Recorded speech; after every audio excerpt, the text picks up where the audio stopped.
دوستانو السلام علیکم ورحمت الله وبرکاتو. او باقی نن سبا اکثر داسې حالت دی چې د دنیا حالت ډیر نازک دی. هر سړی ته د ظاهري دشمن د انسانانو نوم خطره ده او د باطنی شیطانانو نه د هغو نوم چې دی هم خطره ده. د جن او د انس نه هر چاته نن سبا خطرات دي. نو دې لپاره تاسو ته زه یو عمل ښیم که د تاسو په خپل زندګۍ کې راوست او روزمره یې کوئ نو انشاءالله ډېره فایده به تاسو ته میلو شي. د انسانانو د شر نه به هم الله پاک تاسو محفوظ کړي او د پیریانو د شر نه به هم الله پاک تاسو محفوظ ساتي.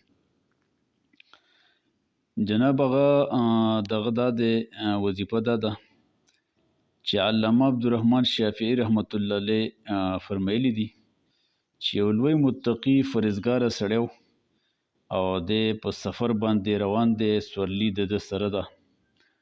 نو دی یو ځای ته ورسید، جومات ته نږدې یو کوټګۍ وه، داسې دروازه ورته نه وه. نو دی چې هلته ورسېدو نو د کلي والا نه تپوس وکړو چې په دې کوټګۍ کې سره د سورلۍ نه زه به دا شپه تېره کړمه. نو هغه وویل دې دغه ته دروازه نشته، دې دغه ته کمرې ته.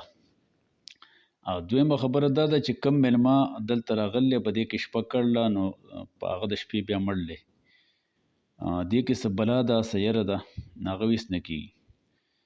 نو اجازت ورته هغه ورکړو زه پاتې شه. نو چې دی چې کله د شپې پاتې شو په دغه کې او شپه شوه، سورلي هم دنده ده، دی هم دنده دی. نو ده ګټې راوړې او د دروازې کې دیوال یې وکړو. نو چې کله نیمه شپه شوه نو داسې یو بلا راغله د شپې او دا دیوال یې چې ووهلو دا یې ونړو او دنده د پسې ښکاره شوه. ده چې وکاته دا بلا راغله نو ده آیت الکرسي شروع کړه، الله لا اله الا هو الحي القیوم، دا یې شروع کړه. نو هغه بلا هم دا آیت الکرسي شروع کړه. نو چې دی کله دې ځای ته ورسېد ولا یؤوده حفظهما، نو د بلا نه یو چغه ووته. نو ده دوباره بیا دغه ټکې ووی ولا یؤوده حفظهما، نو بلا یو بله چغه وباسله. د بیا په درېیمه پیره بیا وی ولا یؤوده حفظهما، نو په بلا باندې اور ولګېد او سکروټه شوه. نو چې سحر کله خلق راغی وایي کاته سړی ژوندی دی، مسافر مسافر دی که خو ډېر خلک مړ دی، ته څنګه ژوندی پاتې شئ؟ هغه وایي ما د آیت الکرسي د دې ورد ما کو بیګا او په هغې سره هغه بلا الله پاک سېزله. یقین ښه نه راځي، لاړ شئ وګورئ. چې هغه لاړه ویې کاته نو بلا په هغې کې سوې پرته وه. نو آیت الکرسي دا هر مسلمان له پکار دی چې دا موږ سحر هم بیو ماسخوتن هم بیو ځان باندې پوکو او دغه شانتې ماشومان خپل هغو پې دمو.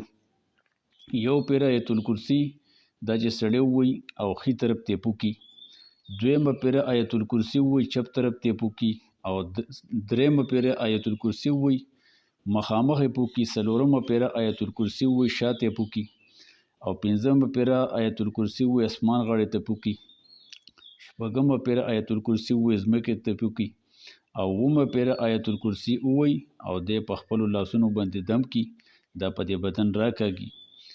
نو د ښي طرف نه، د چپ طرف نه، د شا طرف نه، د مخې طرف نه، د اسمان طرف نه، د ځمکې طرف نه، د هر قسم د طرف نه د انسانانو او د پیریانو د شر نه به دا انسان په امني.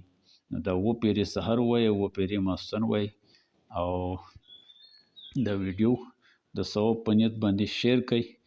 نو که د بل چا پې الله پاک څه فایده وکړه نو تاسو ته به پکې هم الله پاک اجر درکوي.